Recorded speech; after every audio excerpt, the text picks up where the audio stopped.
রে আজকের মাহফিলে বসে যারা আমাকে আল্লাহ আল্লাহ বলে ডাক দিয়েছে, ও ফেরেশতারা তোরা সাক্ষী হয়ে যায়। তোরা বলেছিলে আমার বান্দা নাকি আমারে আল্লাহ বলে ডাক দিবে না, আজকে তো কত সুন্দর করে আমাকে আল্লাহ আল্লাহ বলে ডাক দিল। এই ডাকটা শুনে আমি আল্লাহ খুশি হয়েছি। কেমন খুশি রে ফেরেশতারা, এই ডাকটা শুনে আমি আল্লাহ খুশি হয়েছি। 25 বছর বুঝি না, 50 বুঝি না, 90 বুঝি না, 100 বুঝি না, মেয়ে বুঝি না, পুরুষ বুঝি না, যারাই আজকের মাহফিলে আমাকে আল্লাহ বলে ডাক দিয়েছে রে ফেরেশতারা, আমি তাদের সমস্ত জীবনের গুনাহগুলো ক্ষমা করে দিলাম। প্রশ্ন আসতে পারে, হুজুর আমরা তো কেউ ক্ষমা চায় নাই, এভাবে এক ডাকে আল্লাহ আমাদের ক্ষমা করে দিল, তার কারণ কি? তার কারণ যদি জানতে হয় যেতে হবে গো আমার দয়ার নবীর জীবনী। যেই নবী আপনার আমার ব্যথায় জীবনে কোনদিন আরামের বিছানায় পিঠ লাগায় না, যেই নবী আপনার আমার ব্যথায় আপনার আমার মায়ায় জীবনে কোনদিন পেট ভরে খানা খায় না, জীবনে কোনদিন ভালো বিছানায় ঘুমায় না, ভালো পোশাক নবী গায়ে দেয় না, তার বাস্তব আম্মাজান আয়েশা সিদ্দিকার জীবনীতে বহু ঘটনা উল্লেখ করেছেন। আম্মাজান আয়েশা সিদ্দিকা বলেন, আমি দেখি আমার নবী গভীর রাত্রে ঘুম থেকে উঠলে নবীজির সুন্দর চেহারা মোবারকে খেজুর পাতার চাটার দাগগুলো ভেসে আছে। ভাবলাম নবীর ঘুম ভালো হয় নাই, বিদায় ঘুম থেকে উঠে চোখের পানি ছেড়ে কাঁদছে। পরের দিন ঘুমাইবার আগে আগে বিছানাটা নরম করে দিলেন, নবী পাকের ঘুম বেশি হলো। আমার নবী ঘুম থেকে উঠে এতিমের মতো বসে বসে কাঁদছে। আম্মাজান আয়েশা সিদ্দিকা পাশে বসে প্রশ্ন করলেন, ইয়া রাসূলুল্লাহ আজকে কেন কাঁদেন? কালকে কেঁদেছেন, বুঝেছি বিছানার জন্য কাঁদছেন, কষ্ট হয়েছে। আজকে তো বিছানা নরম করে দিয়েছি, কষ্ট হয় নাই, আজকে কেন বসে বসে কাঁদতেছেন? নবী গো কান্দার কারণ কি আমি আয়েশা জানতে চাই। আমার নবী বলেন, আয়েশা রে এই বিছানা আর কোনদিন নরম করে দিও না রে আয়েশা। হুজুর কালকে ঘুম থেকে উঠার পর আমি আপনার চেহারা মুবারকে দাগ দেখে আমার কষ্ট হয়েছে, বিদায় বিছানা নরম করে দিলাম। হুজুর এইভাবে কেন কাঁদতেছেন আমি জানতে চাই গো নবী। আমার নবী জবাব দেন, আয়েশা রে এই বিছানা নরম করে দিয়েছো, নরম বিছানা পাইয়া রে আমার ঘুম বেশি হয়ে গেছে, এইভাবে আর কোনদিন বিছানা নরম করে দিও না। এই নরম বিছানা পাইয়া যদি সারা রাত ঘুমায়া কাটাই রে আয়েশা, কোন সময় আমার গুনাহগার উম্মতের কান্না কাঁদবো।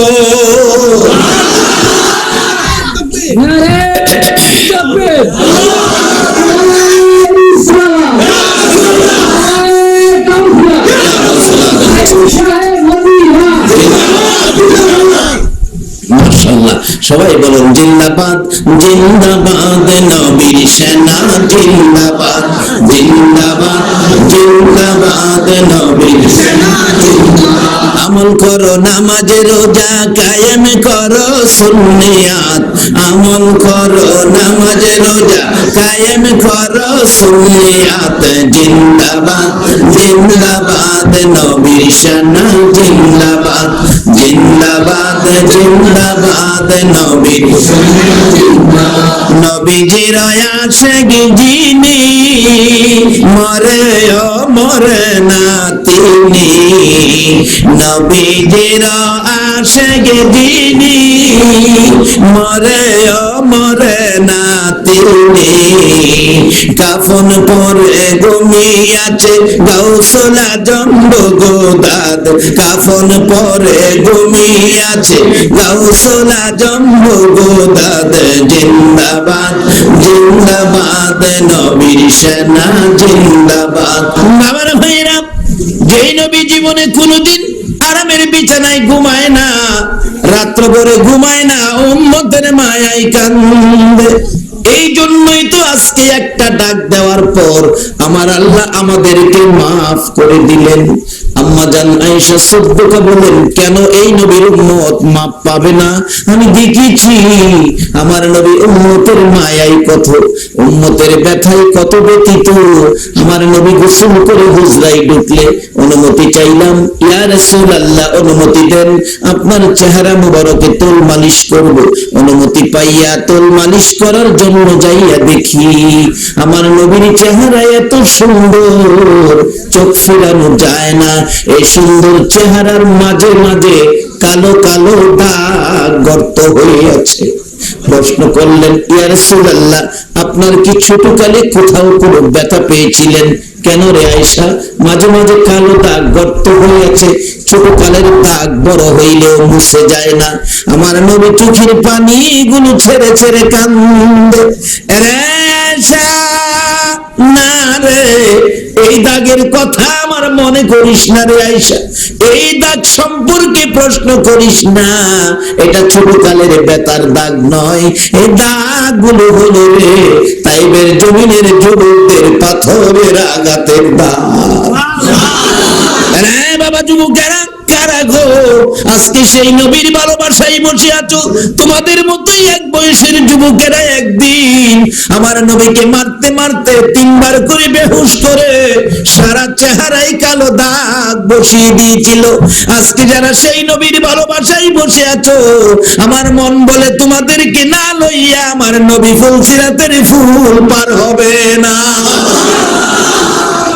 আম্মা জান আয়েশা সিদ্দিকা বলেন, ইয়া রাসূলুল্লাহ এই দাগগুলি যদি তাইবের জমিনের পাথরের আঘাতের দাগ হয়, নবী গো এখন দেখলে আমারও কষ্ট হবে গো নবী, যেহেতু মায়ের দাগ আমিও সইতে পারবো না। হুজুর আমি জানি আপনার দোয়া আমার আল্লাহ কবুল করেন, একটু দোয়া করে দেন দাগগুলো যেন পরিষ্কার হয়। আমার নবী কান্দে, রে আয়েশা এই কথাটা আর কোনদিন বলবি না, এই দাগ আমি দোয়া করে পরিষ্কার করবো না রে আয়েশা। হাসরের জমিন যেদিন কায়েম হবে রে আয়েশা, মাথার কাছাকাছি সূর্য চলে আসবে, সূর্যের তাপে মাথা ফেটে যাবে, মগজ গলে নাকে মুখে কানে দিয়ে বাহিরে হবে, জিহ্বা পানির পিপাসায় পায়ের নিচে চলে যাবে, মাটি তামা হয়ে আগুন জ্বলতে থাকবে। ওই দিন আমার গুনাহগার উম্মতেরা রে বিপদে পড়ে যাবে, বিপদে পড়ে নবী কই বলে কাঁদবে। ওই উম্মতের কান্না আমি নবী ছাড়া কেউ শুনবে না রে আয়েশা। আমার উম্মতের কান্না শুনে আমি সইতে পারবো না, একটা দৌড় মেরে আল্লাহর আরশের কিনারে যাব, এক একটা পাথরের আঘাতের দাগ আমি আল্লাহর দরবারে তুলে ধরে ডাকবো, মাবুদ আমার তাইবের জমিনের পাথরের আঘাতের দাগ তোমার দরবারে হাজির করে দিলাম, এক একটা দাগের বিনিময় কোটি কোটি গুনাহগার উম্মতের মাফ করে দাও। আমার আল্লাহ বলেন, বন্ধু তাইবের জমিনের পাথরের আঘাতের দাগগুলো উম্মতের নাসাতের জন্য রেখে দিলা। আমি আল্লাহ তোমাকে কত ভালোবাসি, তোমার 63 বছর জিন্দেগির মধ্যে কোনদিন তোমার সুন্দর চেহারায় আমি আল্লাহ একটা মশা মাছি বসতে দেই নাই, একটা পোকামাকড় কামড় দিতে দেই নাই। ওই চেহারার পাথরের আঘাতের দাগ উম্মতের নাজাতের জন্য রেখে দিলা। যাও বন্ধু, কথা দিলাম তোমার উম্মত যারা হবে গো, তোমাকে যারা ভালোবাসবে, তোমার আদর্শে যারা চলবে, তোমার উম্মতের পরিচয় দেখাইতে পারলে মাপ চাইতে হবে না। তোমার উম্মত বলে আমি আল্লাহ তাদেরকে মাফ করে দিব। নবীর উম্মত হইলে মাপ চাইতে হয় না, এভাবে মাপ দেয়। কারণ হলো আমাদের ব্যথায় নবী কাঁদছে।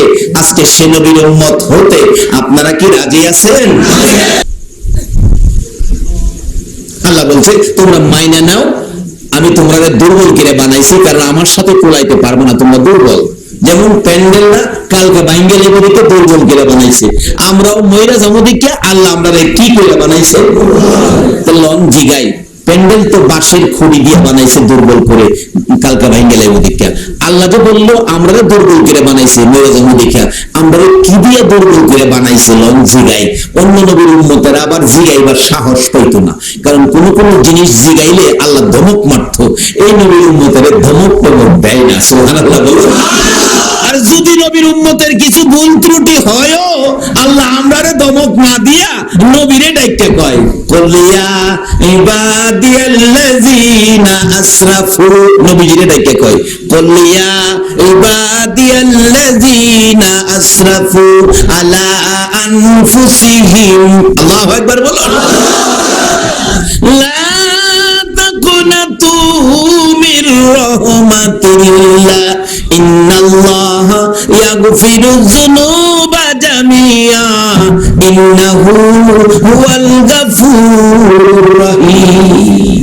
আমরা দমক দেয় না, নবী এটাকে কয়, নবী গো আমার বান্দারা গুনাহ করছে, আমারে ভয় পাইতেছে, আপনি নবী কইয়া দেন। আল্লাহ নিজে কয় না, নবীরে দিয়া কয়, নবী গো আপনি নবী বইলা দেন, তারা গুনাহ করলে করছে, গুনাহ লইয়া যেন আমার রহমত থেকে দূরে সরে না যায়। গুনাহগাররে ডাহে আল্লাহর রহমতের আশায় থাকতে। আর অন্য নবীর উম্মত গুনাহ করলে সঙ্গে সঙ্গে আযাব গজব দিয়ে শেষ করে দেয়। আর আমরা আখিরি নবীর উম্মত বিধায় আমরা ডাহে গুনাহ লইয়া আল্লাহর রহমতের আশায় থাকতাম, রহমত থেকে দূরে সরে না যাইতাম। যদি রহমতের আশায় থাকি, আল্লাহ কি বলছে, ইন্নাল্লাহা ইয়াগফিরুয যুনুবা জামিআ, সব গুনাহ জমায়া, ইন্নাহু হুয়াল গাফুরুর রহিম, আমি মাফ করে দেই। নবীর সাথে ফয়সালা কইরা লাইছে 1400 বছর আগে, আমরা ওকে মাফ করে দিই। যে নবীর উম্মত হইলে 1400 বছর আগে মাফের ফয়সালা হয়, এই নবীর উম্মত হইতে আপনারা কি রাজি আছেন? না জিগাই, আল্লাহ আমরা কিডা বানাইছেন দুর্বল কইরা, প্যান্ডেল তো বাঁশের ফালাদা বানাইছে, আমরা দুর্বল করে কি দিয়া বানাইছেন? আরো 90 রাকাত নফল নামাজের বাজেট হয়ে গেল আপনাদের। আল্লাহ ঘোষণা দিয়েছে কোরআন শরীফ, খালাকনাল ইনসানা মিন নুতফা। কোরআন শরীফ আল্লাহ বলছে, এমন এক জিনিসটা বানাইছি বান্দা, বাহাদুরি করিস না, অহংকার করিস না, তাকাব্বুরি করিস না, বড় দুর্বল জিনিস দিয়ে তোরে বানাইছি। ইন্না খালাকনাল ইনসানা মিন নুতফা। তাই তুমি মেনে নাও, তুমি যে মরে যাইবা, তাইলে আমরা কি মানলাম মরতে যে হবে?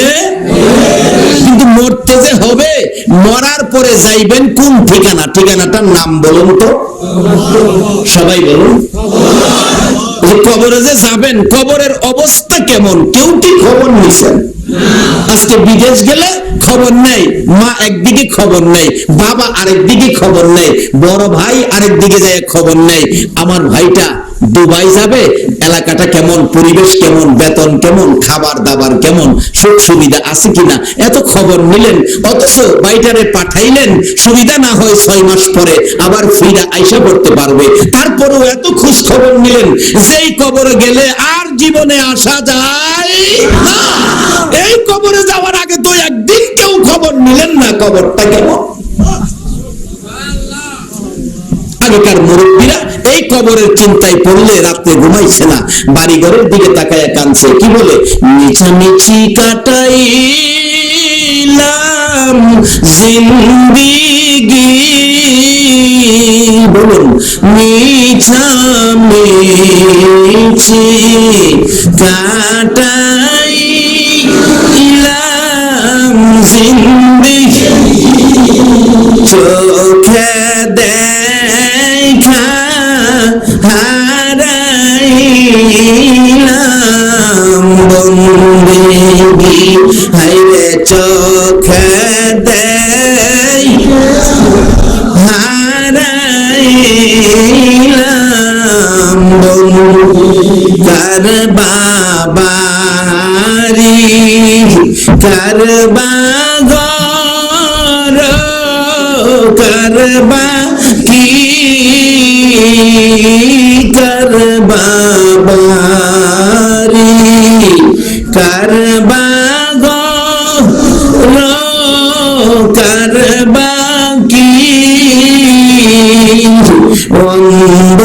অন্ধকার কবরে হবে বসতি, হাইরে অন্ধকার কবরে হবে বসতি। কোন কবরে বসতি হবে? অন্ধকার। কোন কবরে বসতি হবে? বড় বড় বাড়িতে শুয়েও মুরব্বীরা কাঁদতেন এই চিন্তায়, অন্ধকার কবরের বসতি, আমরা প্রত্যেকে একদিন অন্ধকার কবরের বসতি হইতে হবে কিনা বলুন। কিন্তু কবরটা যে কি অবস্থা, কত বিপদ, এই খবর তো আমরা কেউ নিলাম না। রাসূল বলেছে এক একটা কবরে 99টা করে সাপ থাকবে। কয়টা সাপ? কে বলেছে?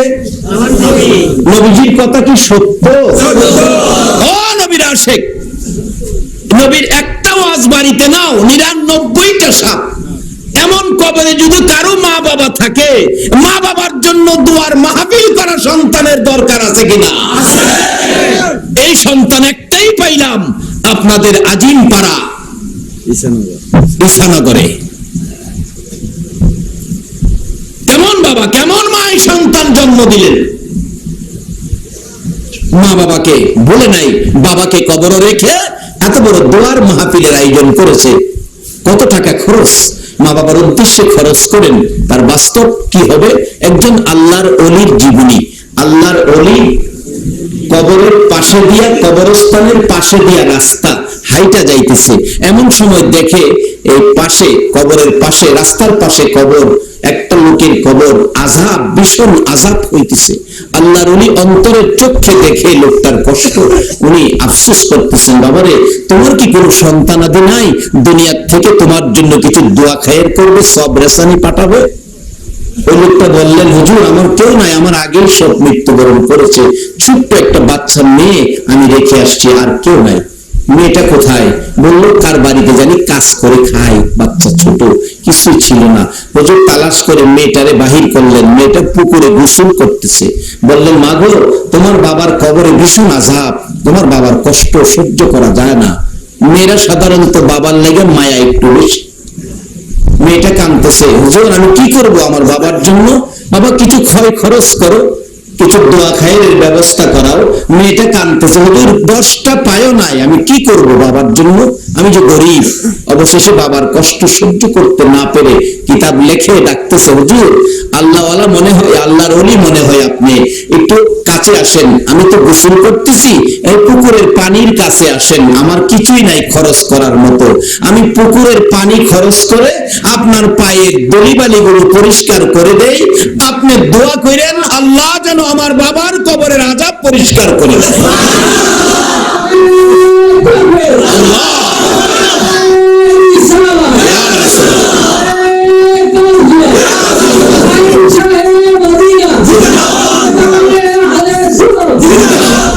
বাবারে মা বাবার সম্পত্তি ভোগ করো, মা বাবা কবরে কি অবস্থায় আছে খবর তো নাও না।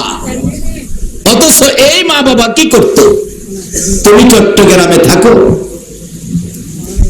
সপ্তাহে সপ্তাহে বাড়িতে আসো, রাত্রে 10টা হলে গ্রামের বাড়িতে তুমি এখনো আসতেছ না, তোমার বাবা বাস স্ট্যান্ডে দাঁড়াইয়া থাকতো। অন্ধকার রাত, হারিকেন নিয়ে যাইতো বুড়া বাবা, একটা বাস স্ট্যান্ডে লাগলে বাবা পাগল পাগল সন্তানের জন্য বাসের গেটে যায় দাঁড়াইয়া থাকতো। মানুষ নামলেই তাকাইয়া থাকে এতিমের মতো। কত মানুষ নামলো, আদরের ছেলেটা নামলো না, বাবার চোখে জর্জর করে পানি পড়তেছে। কাঁদতে কাঁদতে বাড়িতে গেল, যায়া দেখে আরেকটা ব্যক্তি রাত্র 12টা বাজে গেছে, দরজাটা খুইলা এতিমের মতো কাঁদতেছে। বলুন এই মানুষটাকে, আওয়াজ করে বলুন। এই মা বাবার জন্য কিছু করা আমাদের দরকার আছে না? যে মা বাবার সম্পত্তির উপর আজকে আমরা সম্পত্তিওয়ালা, ওই রকম মা বাবাকে কবরে শোয়ায়া যদি আপনারা স্মরণ না করেন, তাহলে বিপদ আপদ আসবে। মা বাবা কবর থেকে রুহানি ভাবে আপনাকে দীক্ষার দিকে থাকবে। কি বলে কিতাব বলে, তোতাওয়াঙ্গার গারসুদি আজ মালে মা, তোতাওয়াঙ্গার গারসুদি আজ মালে মা, তো চেরা গাফেল সুদি আজ হালে মা। কিরে বাবা, আমার সম্পত্তি পায়া সম্পত্তিওয়ালা হইছো, বাড়িওয়ালা হইছো, জমিওয়ালা হইছো, ঘরওয়ালা হইছো, আজকে আমি মা বাবারে কবর শোয়া কেমনে বুইলা গেলা, আমার ব্যাপারে কেমনে তুমি গাফেল হইলা, আমরা তো তোমরারে বলতে পারি নাই। কিতাবে দেখি এক বাবা কবরের পাশে দা হাইটা যাইতেছে, বাবার কবরের পাশে দা সন্তান হাইটা যাইতেছে, কিন্তু বাবা যে কবরে, দোয়াও করলো না, হাইটা চলে গেছে। পিছন থেকে বাবা ডাকতেছে রুহানি ভাবে, ও আদরের ছেলে, আমি বাবা মাথার ঘাম পাতায় ফালাইয়া রোজগার করে তোমাকে লালন পালন করেছিলাম, আজকে আমার কবরের পাশে দিয়ে চলে গেলে একটা ফাতিহা পড়েও দোয়া করে গেলে না। আরে তুই সন্তান যদি কবরও থাকতি, আমি বাবা কি তোর কবরের পাশে দিয়ে হাইটে যাইতে পারতাম না।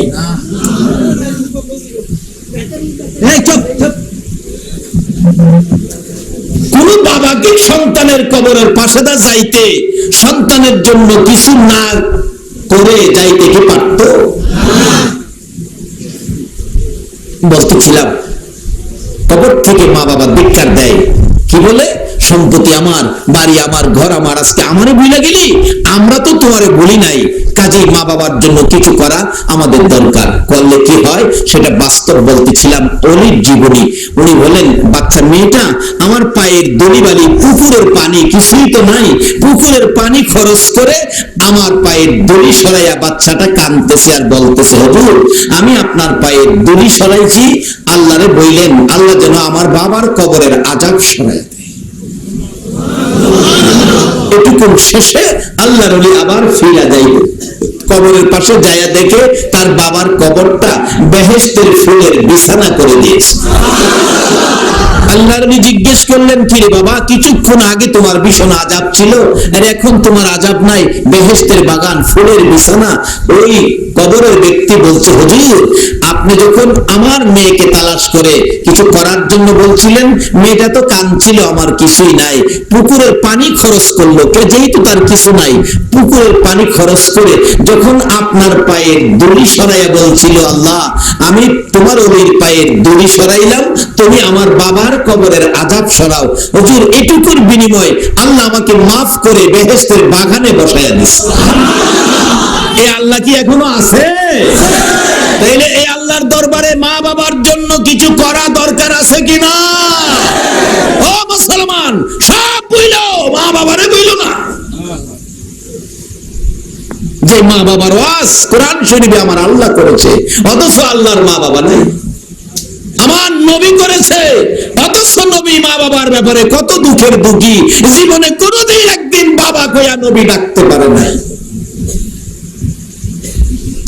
নবী আমার কত ব্যথাই ব্যতীত নবীজির চাচা, নবীজির আপন চাচা হযরতে আব্বাস রাদিয়াল্লাহু তাআলা আনহুর জীবনী, আল্লাহু আকবার বলো।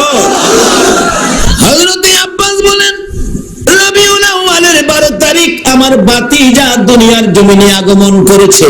ভাতিজাটা আমার এতিম, বাবা নাই, কিন্তু কাজের ঝামেলা ব্যস্ততার কারণে ভাতিজাটাকে দেখতে যাইতে পারি নাই।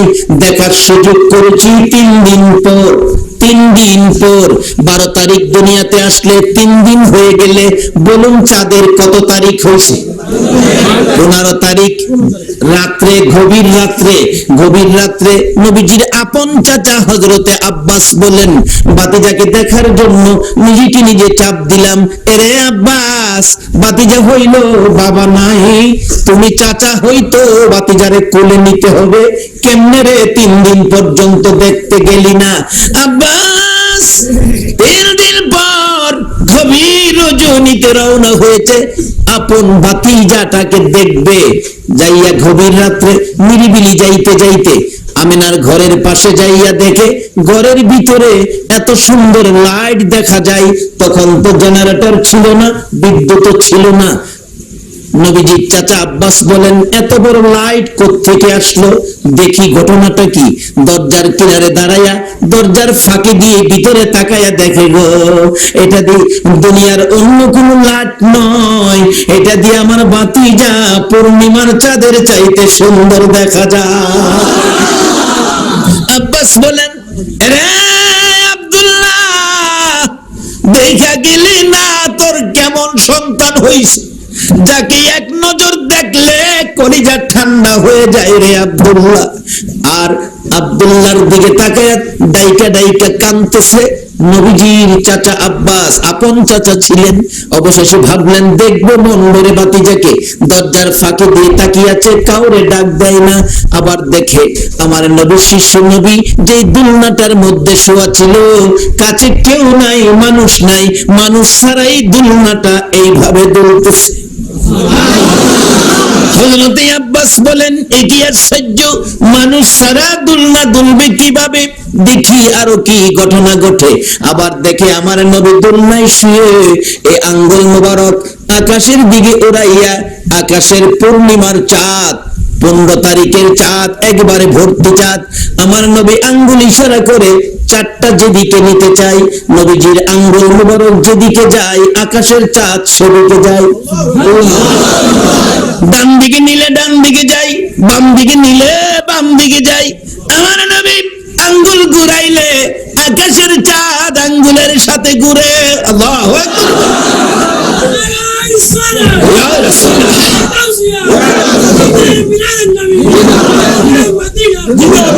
এই নবীর আদর্শ মানা, নবীর কথা মানা, বলুন আমাদের দরকার আছে কিনা?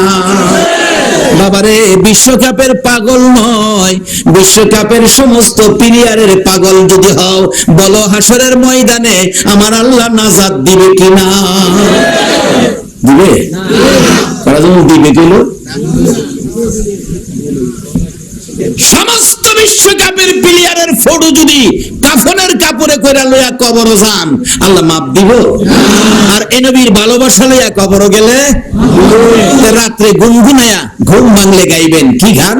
রাত্রে গাইবেন ইয়া মুহাম্মদ পিয়ারা নবী এসো নিরালা, ইয়া মুহাম্মদ পিয়ারা নবী তোমার দিদারে মনের গুচিবে জ্বালা, হায়রে তোমার দিদারে মনের গুচিবে জ্বালা, ইয়া মুহাম্মদ পিয়ারা নবী এসো নিরালা, ইয়া মুহাম্মদ পিয়ারা নবী পাইব যারা নবীজির দিদার হবে তারা হাসরে পার, পাইব যারা নবীজির দিদার হবে তারা হাসরে পার, দয়া করে দেখা দিয়ে দূর কর জ্বালা, হায়রে দয়া করে দেখা দিয়ে দূর কর জ্বালা, ইয়া মুহাম্মদ পিয়ারা নবী এসো নিরালা, ইয়া মুহাম্মদ পিয়ারা নবী এসো নিরালা, তোফাজ্জলের বাবু না নবী সারা হব না, তোফাজ্জলের বাবু না নবী সারা হব না, নবীর আশিক পার হইবে হাসরের বেলা, ইয়া মুহাম্মদ পিয়ারা নবী এসো নিরালা, ইয়া মুহাম্মদ পিয়ারা নবী এসো নিরালা, তোমার দিদারে মনের গুচিবে জ্বালা, হায়রে তোমার দিদারে মনের গুচিবে জ্বালা, ইয়া মুহাম্মদ পিয়ারা নবী এসো নিরালা, ইয়া মুহাম্মদ পিয়ারা নবী এসো নিরালা। বলতেছিলাম নবীজির চাচা হযরতে আব্বাস বলেন এই অবস্থা দেখে বুঝে ফেলেছি আমার ভাতিজা সাধারণ কোনো মানুষ নয়, নিশ্চয়ই আমার ভাতিজা মহামানব হবে। এদিন থেকে টার্গেট করেছে জীবনে বেঁচে থাকলে ভাতিজার পক্ষে যাব। সুবহানাল্লাহ বলো। হযরত আব্বাস যেদিন কালিমা পড়ে মুসলমান হয়েছিলেন, প্রথম প্রশ্ন করেছিল আব্বাস, বাবা গো আমি তোমাকে 3 দিনের দিন রাত্রে দেখতে গিয়েছিলাম, যা দেখেছি যে দোলনাটার মধ্যে শোয়া ছিলা, কাছে মানুষ ছিল না, মানুষ ছাড়াই দোলনাটা এইভাবে দুলতেছে, এটা তো পৃথিবীর জমিনে মক্কার জমিনেও কারো কোনোদিন দেখি নাই, ঘটনাটা কি আমি আব্বাস জানতে চাই। আমার নবী কান্দে, চাচা গো আমার দুঃখের কথা মনে করে দিয়েছো। মক্কা নগরীর সাধারণ সন্তানেরা দুনিয়ায় ভূমিষ্ঠ হওয়ার পর দোলনায় শুয়ে থাকলে মা দোলনা দোলায়, মা যদি কাছে না থাকে বাবা দোলনা দোলায়। চাচা গো, আমার মা যখন দোলনায় ধাক্কা দিয়া ঘরের বাহিরে যাইতো, দোলনা যখন আস্তে আস্তে থামার পরিবেশ হয়ে যাইতো, আমি ডান দিক বাম দিক তাকাইতাম, আমার বাবা কই দোলনা কে দোলাবে। আমার আল্লাহ ডাকে, জিবরাইল যা রে, আমার বন্ধুর বাবার ব্যথা আমি অন্তরে দেখতে চাই না। আমার বন্ধু বাবার ব্যথাই ডান দিক বাম দিক তাকাইয়া চোখের পানি ছেড়ে কাঁদবে, আমি আল্লাহ সইতে পারি না। বাবার ব্যথা অন্তরে আসার আগে আগে রে জিবরাইল আমার বন্ধুর দোলনা তোমরা দুলাইতে থাকো। চাচা গো, আমার দোলনাকে ধুলাবে? রহমতের ফেরেশতারা আমার দোলনা দুলাইতো। যেহেতু আমার বাবা নাই, আমি বাবা হারাইছি। আমার আল্লাহ বলেন, বন্ধু গো, এতিম বানায়া দুনিয়ায় তোমারে পাঠাইলাম, দেখি এতিম বলেনি তোমারে কেউ ভালোবাসে গো বন্ধু। আমি আল্লাহ কথা দিলাম, এতিম বলেও যদি তোমারে কেউ ভালোবাসে, আমি আল্লাহর ভালোবাসা তারা পাইব গো বন্ধু। আর তোমার ভালোবাসার বিনিময়ে আমি আল্লাহ তাদের জীবনের গুনাহ ক্ষমা করে 10টা পৃথিবীর সমান একটা জান্নাত আমি দান করে দিব। হযরত আব্বাস বলেন,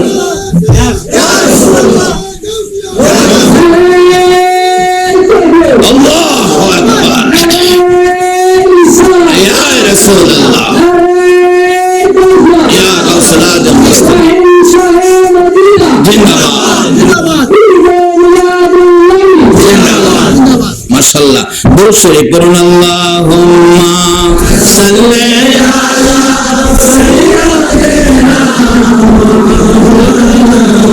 মুহাম্মদ ওয়া আলা আলি সাইয়্যিদিনা মাওলানা মুহাম্মদ। আল্লাহুম্মা সাল্লি আলা সাইয়্যিদিনা মাওলানা মুহাম্মদ ওয়া আলা আলি সাইয়্যিদিনা। আপন আপন কররে মন, কে আছে তোর আপনা? উম্মতের দরদি নবী শুয়ে আছেন মদিনা। আল্লাহুম্মা সাল্লি আলা সাইয়্যিদিনা মাওলানা মুহাম্মদ ওয়া আলা মাওলানা বালাগাল উলা বিকামালিহি কাশাফাদ দুজা বিজামালিহি হাসনাত জামিউ খিসালিহি হযরত আব্বাস বলেন, বাবা গো, এই ঘটনা বুঝলাম, আরেকটা জানার বিষয়। চাচা কি জানবেন? ভাতিজা, আমি দেখেছি আকাশের পূর্ণিমার চাঁদ আঙ্গুলের সাথে ঘুরাইছো, তোমার আঙ্গুল মুবারক যেদিকে নিয়েছো চাঁদ সেদিকে গিয়েছে। পৃথিবীর কেউ তো এটা পারে নাই, পারবেও না। এটা কিভাবে হলো আমি জানতে চাই। আমার নবী 2টা চোখের পানি গাল বয়ে বয়ে ছেড়ে দিলেন। চাচা গো, এটা বড় দুঃখের কথা গো চাচা।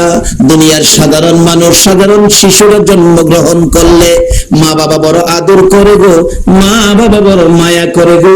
বাবা বাজার থেকে ফুল কিনে আনে এ সন্তানের খেলার জন্য। সন্তান যেই বিছানায় শুয়ে থাকে চোখের উপরে ফুলটা ঝুলাইয়া রাখে, বাচ্চারা ফুলের দিকে তাকাইয়া খেলে।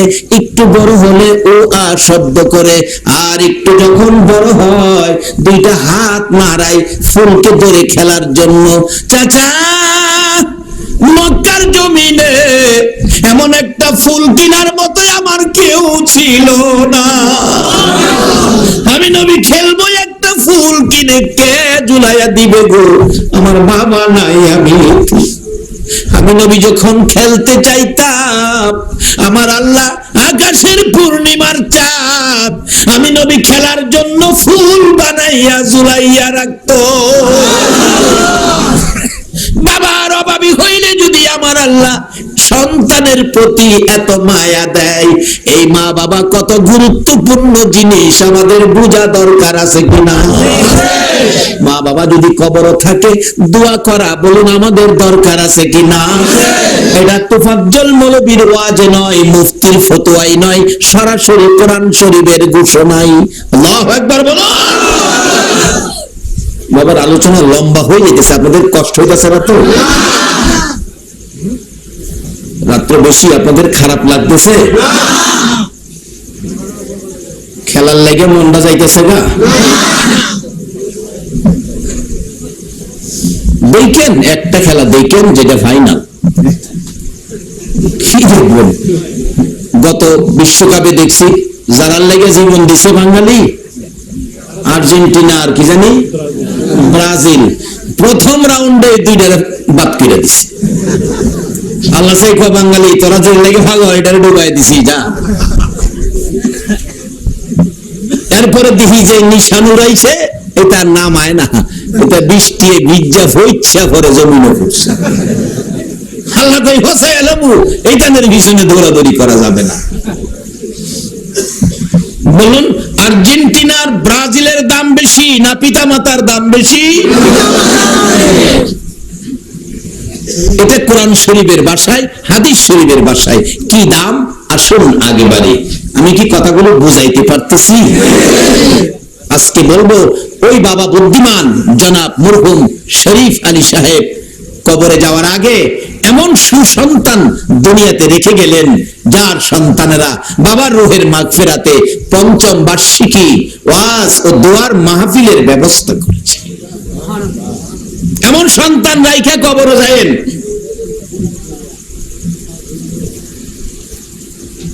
বলতেছিলাম বাবার ব্যথা নবীজিরও ছিল, বাবাকে জীবনে কোনোদিন দেখেনি। তার বাস্তব নবীজি বন্ধুদের সাথে খেলার মাঠে বিকাল হলে সন্তান কই? যারা বাবা হইছেন সন্তানের জন্য মায়া নাই? কইলেন না যে? অফিসে গিয়া দোকানে গিয়ে টেলিফোন করে ছেলেটা দুধ খাইছে, ঘুমাইছে, গোসল করাইছো, ঘুমের মধ্যে প্রস্রাব করে দিছি কিনা, খাতাটা বদলাও। অফিস থেকে টেলিফোন করে। এই সন্তান যদি বাপেরে ভুলা যায়, এর চেয়ে বড় নাফরমানির আর কি হতে পারে? ওই মা বাবাকে ভুলা যাওয়ার ব্যক্তি নামাজ, রোজা, হজ, যাকাত, মুফতি, মুহাদ্দিস, মক্কা মদিনার ইমাম হয়েও আল্লাহর জান্নাত পাবে না।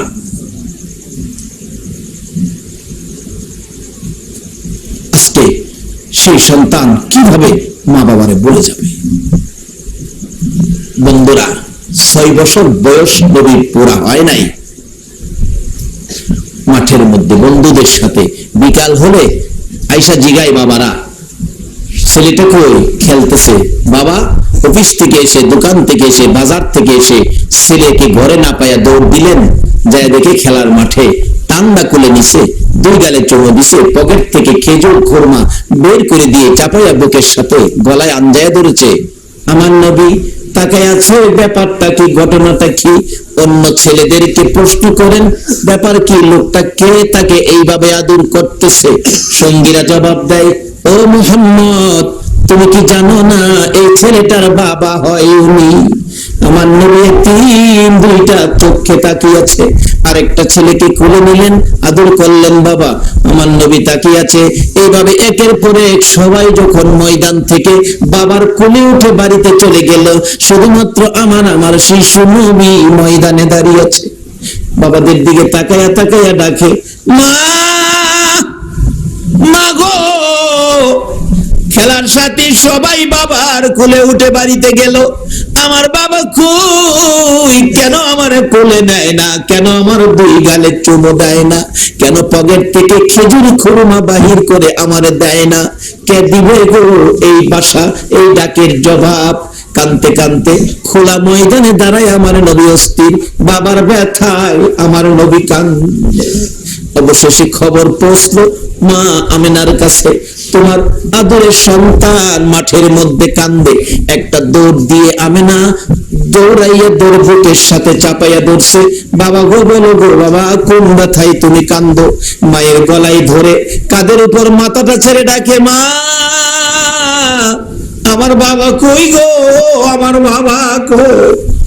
আমার কেউ ব্যথা দেয় নাই, কেউ দুঃখ দেয় নাই গো মা, আমি আমার বাবার ব্যথায় কান্দি। আমার সঙ্গীরা সবাই বাবার কোলে উঠলো, আমি তো বাবা পাইলাম না, বাবার কোলে উঠলাম না। মা গো বলে দাও গো মা, আমার বাবা কই? আমি বাবার কোলে না ওঠা পর্যন্ত আমার কান্না আমি থামাইব না। মা আমেনা দূর করে কান্না থামাইতে পারে না, কোলে করে নিয়ে গেলেন নবীজির দাদা আব্দুল মুত্তালিবের কাছে। শ্বশুর আব্বা, আপনার এতিম নাতি কান্দে বাবার ব্যথায় গো, আমি বুঝাইতে পারি না গো। ও বাবা হারারা, চোখের পানি কার জন্য রাখছো? আমার নবী নিজেও বাবার ব্যথায় চোখের পানিতে গাল ভেসে যাইতো। আল্লাহু আকবার বলো। আমার আল্লাহ বলেছে, বন্ধু গো, যেইভাবে বাবার ব্যথায় তোমার চোখের পানি ঝরছে, এইভাবে তোমার উম্মতেরা যদি বাবার ব্যথায় একটা ফোঁটা চোখের পানি আমারে দেখাইতে পারে, আমি আল্লাহ কথা দিলাম, এক ফোঁটা চোখের পানির বিনিময়ে বাবার কবর জান্নাতের বাগান বানাইয়া দিব।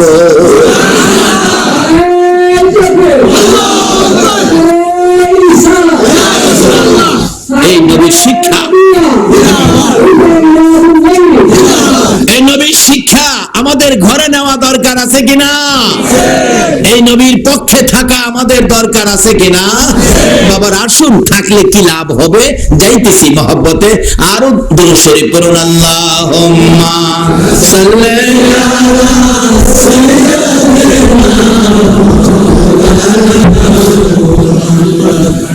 আলা আলি সাইয়্যিদিনা মুহাম্মাদ। আল্লাহুম্মা সাল্লি আলা সাইয়্যিদিনা মাওলানা মুহাম্মাদ ওয়া আলা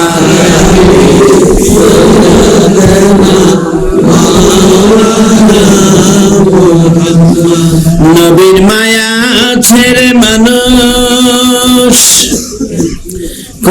হাসনাত জামিয়া খেসালিহি সাল্লাল্লাহু নবী মায়ের গলায় ধরে কান্দে, মা কান্না থামাইতে পারে না। নবীজি দাদার কাছে পৌঁছে দিলেন, দাদার গলায় ধরে কাদের উপর মাথাটা ছেড়ে ডাকতেছে, দাদা গো, আমার বাবা কই গো? বাবা না দেওয়া পর্যন্ত আমার কান্না থামবে না। আমার সাথী ভাইরা বাবার কোলে উঠেছে, আমি দেখেছি, কত শান্তি লাগছে গো দাদা। আমার বাবা কই? আমি বাবার কোলে উঠবো, আমি শান্তিতে থাকবো। বলুন, মা বাবার কোল সন্তানের জন্য শান্তি হয় কিনা? এটা মা বাবার কোল তো সন্তানের জন্য জান্নাতের আসন, জান্নাতের আসন। মা বাবা বাস্তবে যাই, একটা বাচ্চা 6 মাস বয়স, মা ঘুম পাড়াইয়া রান্নাঘরে রান্না করতেছিল, হঠাৎ করে পিঁপড়াইনা মশাই কামড় দিছে, হয়তো চিৎকার মাইরা ঘুম থেকে উঠছে। মা এমন এক পরিবেশে রান্নাঘরে আসতে পারতেছে না, যদিও বাচ্চাটা কাঁদতেছে, কিন্তু মার তো কলিজা মানতেছে না, পরিবেশে আসতেও পারতেছে না। দাদি দৌড়ে যায় নাতি কোলে নিয়ে বলতেছে, ভাই কান্দিস না, আমি তোর দাদি লাগি, কান্দিস না, আমি তোর দাদি লাগি, এই যে কইতাছে, কিন্তু বাচ্চার কান্না ঘুমাই রেছেন আপনারা? বাচ্চার কান্না কি থামে নাই? দৌড়ে আসছে ফুফু আম্মা, ভাতিজা কান্দিস না, আমি তোর ফুফু লাগি, এই যে বলতেছে, কান্না থামে নাই। আসছে চাচি আম্মা, ভাতিজা কান্দিস না, আমি তোর মার পার্টনার, তোর চাচি লাগি, কান্দিস না, এই যে কয়, কান্দা থামে না। আইছে খালাম্মা, বাগিনা কান্দিস না, আমি তোর খালা লাগি, তোর মার বোন, আপন বোন, খালা লাগি, কান্দিস না, কিন্তু কান্দা থামলো না। অবশেষে দরদি মা রান্না করে আর কলিজা মানে না। সন্তানের কান্না শুনলে মার কলিজা মা রান্না করে কোন রকম পরিবেশ করে পাখির মতো উড়া মারছে, ঘরের দরজাটাই দাঁড়ায়া দুইটা হাত বাড়াইয়া ডাক মারছে, তোমরা কারা গো, দাও আমার বাবারে আমার কোলে উঠাইয়া দাও। যখন মায়ের কোলে সন্তান ছেড়ে দেওয়া হয়েছে, বলুন এবার সন্তানের কান্না আছে কিনা? কোলে যাওয়ার সাথে সাথে কান্না শেষ। কেন? মার কোলটা যেন জান্নাতের বিছানা।